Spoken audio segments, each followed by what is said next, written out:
where Drake would be if America never found Drake? He'd be in Toronto selling shawarma. He'd be in Dundas Square. I'm serious. He'd be in Dundas Square because nobody cared. He was in Toronto before America found him. He's singing and nobody cared. Canadians were like, is this good? I don't know. Does anybody like that? Then America's like, we love Drake. Canada's like, yeah, we love him too. He's great. Then the mid-America like, oh my God!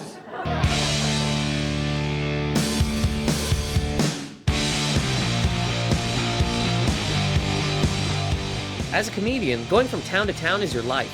In and out of hotels sounds exciting, but with only working an hour a night, the other 23 can feel like a sentence. Even the hot tub gets boring. So what do? Anything. I'm Nathan Macintosh, and this is Stand Up Downtime. Let's get up to the town. I want the lights on. Man, we're gonna rock this town.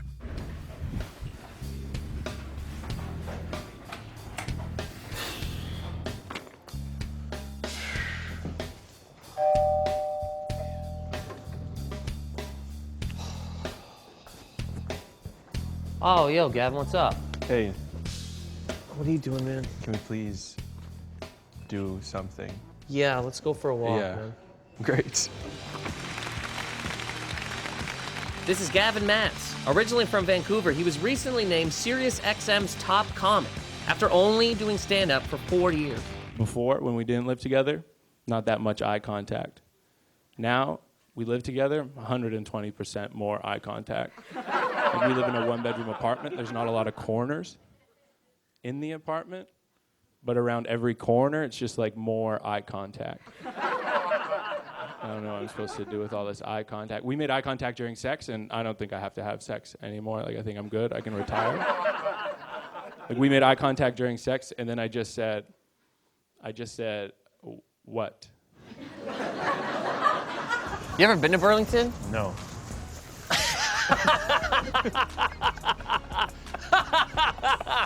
Just a definitive, no. No, you just went, no, and don't ask me again. And I'm not coming back. No, and I will not answer your questions. Huh. You gonna check this out?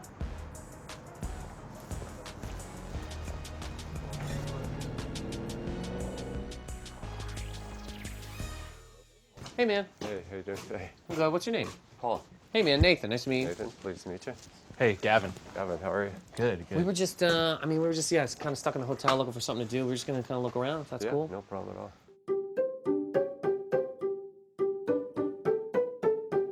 How old were you when you were like, yo, I'm going to do stand-up. This is the thing that I'm gonna do.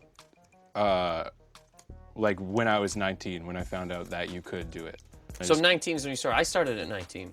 Like, I'd only ever seen one stand-up show, like, live. Like, I saw Aziz Ansari, like, the day after I graduated high school. That was the first comedian you ever saw? Yeah, Chelsea Aziz Peretti Ansari. opened. Yeah. Wow.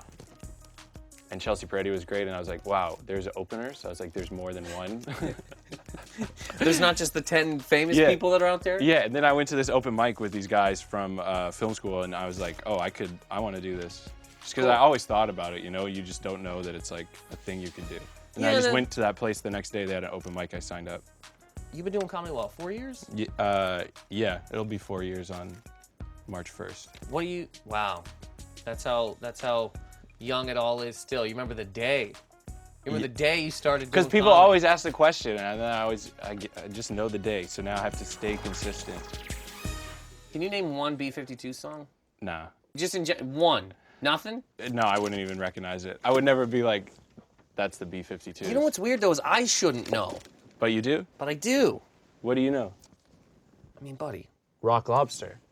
That's B-52s? I know that from Family Guy. I got other struggles too, like I didn't have Wi-Fi for a month. Yeah, a whole month, no Wi-Fi. That was the first time I didn't have Wi-Fi like since Wi-Fi, so I'm different now. Like I changed a lot. As a person, I'm different. Like what I did without Wi-Fi, I had crazy stuff. Like I bought a puzzle. Did you even have CDs? Did you grow up with CDs? Yeah. My first CD I ever bought was, with my own money, was Americana by The Offspring. Ugh. Like when you were born, what, 94? Yeah. Okay. So when you were a kid, like, what were you listening to? Because I mean, this, like right now, right? I'm looking at records, right? But I mean, oh, can I actually tell you? I do love Robert Palmer. Robert Palmer died when I was in high school, and I was sad. And I went to high school. I go, you know, Robert Palmer died, Addicted to Love, and people are like, what are you talking about? I go, what are we just all listening to Nelly for the rest of our lives? Because that would have been who was around at the time as well. That Who was were like you? your David Bowie?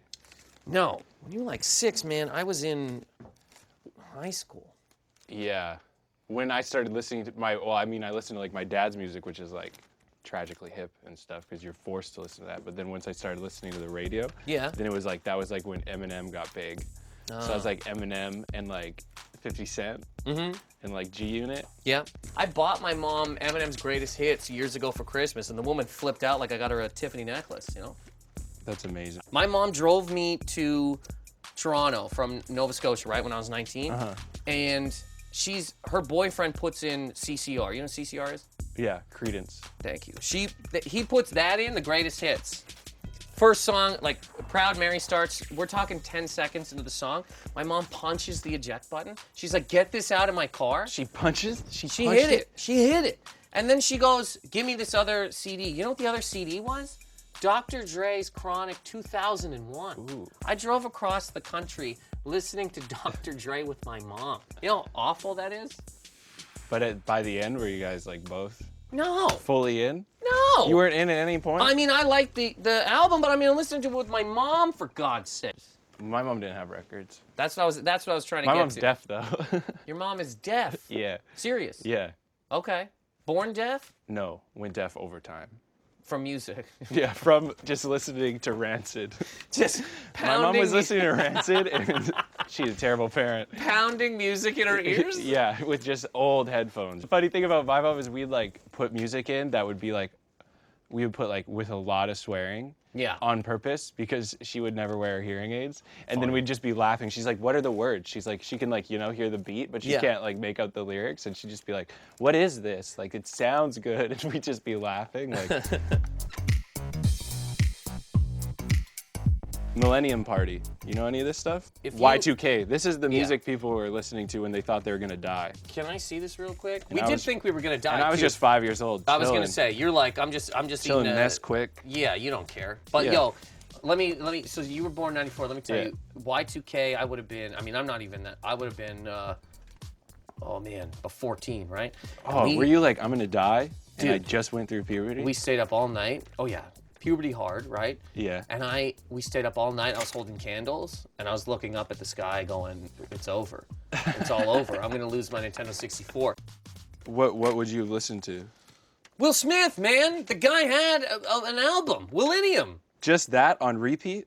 the whole The night. CD player only had one of the Candles. disc tray where it's like really slow. There's 6. Remember when they had the CD things that had 6 disc trays? Yeah. Every single one of them was Millennium. And we stayed up all night again holding candles, and people like sacrifice stuff to the gods or whatever so that we wouldn't die, you know? And that's what we did. We just listened to... And sacrifice goats and... Yeah. And we made it through the night. I mean, you're still here. Yeah. Well, thank you for that. Thank No you for all problem. those It's a real goat Canadian deaths. heritage moment right there. Yeah. I saw that one on Channel 7. You like Joe Diffie? Buddy, I love Joe Diffie. I like Joe Remember, Diffie too, man. I don't know anything about Joe Look Diffie. at Joe Diffie power move. Looks like he's looking at horses. He kind of looks like my dad would have looked. If my dad, this would be my dad if my dad had, like, you know what I mean? But then, okay, so this is Joe Diffie if he had stayed around, and then this is this is my dad. On a weird bed, playing the guitar, nobody He's around, like, looking out a window. thank God I got away from those kids. It's so funny because like a hotel and then a motel, right? Yeah. 1 letter difference. But we're talking about at least 90 dead hooker difference, you know? Yeah. That H to that M. One is like, hey man, this is a decent place. The motel, you just put an M in front of that. Hey, now I'm talking about getting people killed. This is just a weird headboard. And there's a man. rotary phone. Yeah. 1 rotary phone and just a bed. It rings, but he doesn't answer. He's like, I know who's calling. Okay, again, 94. I don't even know what I can say to you in terms of reference-wise. Did you ever see the movie Who Framed Roger Rabbit? Yes. Did you? Yes, I've seen it, and I watched it. That's like a movie that I would put on with like when a girl came over. For what? Because you're not gonna watch it. Yeah, but I mean, you're also not going to put on like a comedy. You can a cartoon movie. This is how you're trying to hook up with women. Oh, hey man, you want to come over and watch Lion King? I haven't grown up, Nathan. No, you haven't. Yeah.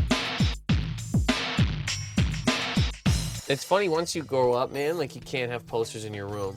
You can't have posters afterward. You have to have like pictures. It has to be like yeah. I have like the good, the bad, and the ugly. Like it's like a painting though. Yeah, but if you have a poster in your room and you're over, if you pay tax and you have a poster in your room, you're a criminal. Just you know like what I mean? a paper, just a paper poster. You leave your kids in the car when you go into Walmart, you know? Yeah. Like you need a frame, some kind of frame. I have 3 kids and I have a Rancid poster. Do you ever have sex to music? Why do you ask me this close to me, Gavin? Just because I'm I'm trying to get out of here. Yeah, man, and I'm not a fan. Not gonna lie to you, because then it kind of feels like you have to figure your whole life out. Just buy a song, you know what I mean, or buy a whole album. Yeah, it controls your time. I don't like it. A woman one time put on the Black Keys, and I was like, are we having sex? Or are we starting a hockey game here? For God's sake. Ew. Phil Collins. That's what I want to die to. You want Invisible Touches? Yep. Because it's like death. Yeah. It's like actual death is invisibly touching you and taking you to hell. Would you rather be a famous rock star or a famous comedian? I guess rock star. If we really get, I guess rock star. And why? And why? Because you can do drugs and die and have sex. You can die! As a comedian, you're not allowed to die. Yeah, but you don't die is cool. You don't die is cool. You Every comedian dies like kind of sad. Comedians don't wake up like, oh man, there was 15 women in my bed. I don't know who they are. Comedians are like, I woke up and there's a Wendy's wrapper and like that's an Arby's shake. Yeah. Would you know where to find the John Denver? Yeah, it's just over in the miscellaneous D's. Oh, cool. You gonna buy John Denver, man? Yeah. You just want to know where. Me and my girlfriend, like, we bought a chip bowl together. That was fun. It's the first chip bowl I've ever owned in my whole life, so yeah, chip bowl. Before, I was living on my own. No chip bowl, just empty, just bags of chips, just sad, lonely bags of chips, like cheesy elbows. Like, that's how you know you're sad, is when you have to stare in the mirror after snacking and wash your entire arm. But now we got a chip bowl. It's nice. So you pour some chips in there, you eat those chips, you wash the chip bowl, dish soap. So it's a crazy lifestyle. I know you guys aren't familiar with it, but it's good. I love it. I used to have to roll up the bag of chips, and then I would push it against a loaf of bread. Just like no air is ever getting in there. It's bread locked, airtight, and then you wake up the next day, the chip bag is just like, you're a piece of shit, your dad hates you.